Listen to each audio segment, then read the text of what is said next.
Hola a todos y todas, continuamos con los videos del primer bloque de este repaso que se refiere al tema de nomenclatura química. Vamos a ver una de las combinaciones ternarias, que son los oxoácidos, que están formados por oxígeno, hidrógeno y un no metal.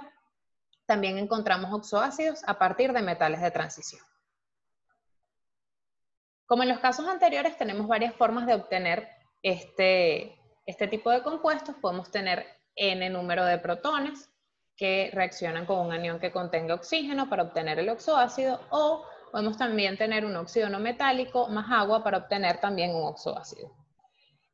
También podemos obtenerlo a partir de óxidos de metales de transición. Es importante destacar que en estos compuestos los subíndices no se corresponden con las valencias de los elementos que los forman. Ahora bien, nuestro primer caso va a ser hidrógeno más un no metal con varias valencias más oxígeno. Entonces hemos escogido el bromo para los ejemplos de este caso.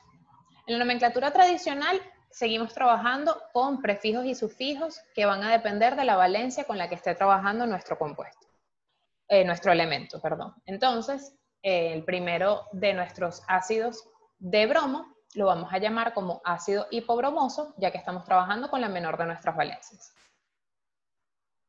El siguiente oxoácido de bromo lo vamos a llamar ácido bromoso, que se corresponde con HBrO2.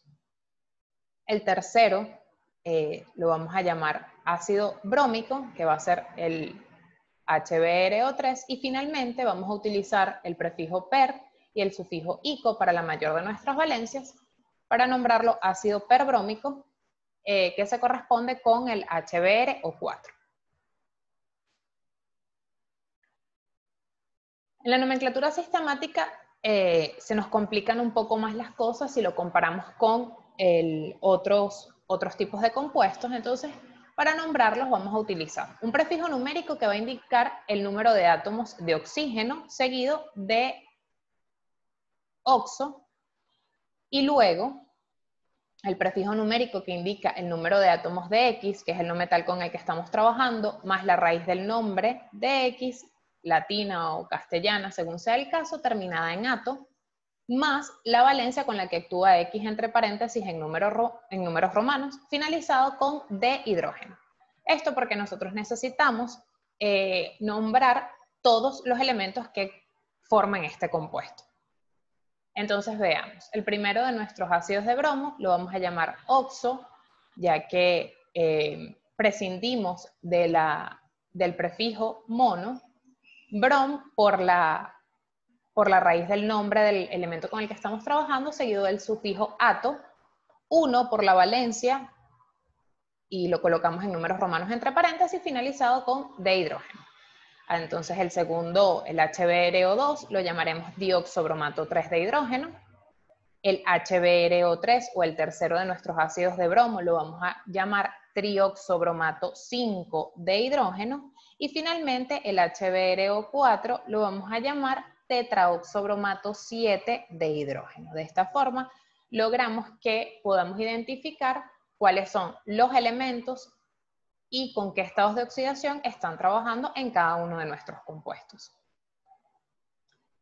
¿Cómo nombramos este tipo de compuestos a partir de la nomenclatura Stock? Bueno, comenzamos con la palabra ácido, seguido del prefijo numérico que indica el número de oxígenos de la molécula más oxo, como en el caso de la nomenclatura anterior, seguido del prefijo numérico que indica el número de átomos de X, la raíz del nombre de X terminada esta vez en ico, más la valencia de X entre paréntesis en números romanos. Entonces nuestros ácidos de bromo los vamos a llamar ácido oxobrómico 1 para el HBrO, el HBrO2 lo vamos a conocer como ácido dioxobrómico 3, seguimos con el HBrO3 que va a ser nombrado ácido trioxobrómico 5, y el HBrO4 o el cuarto de nuestros ácidos de bromo que lo vamos a llamar ácido tetraoxobrómico 7.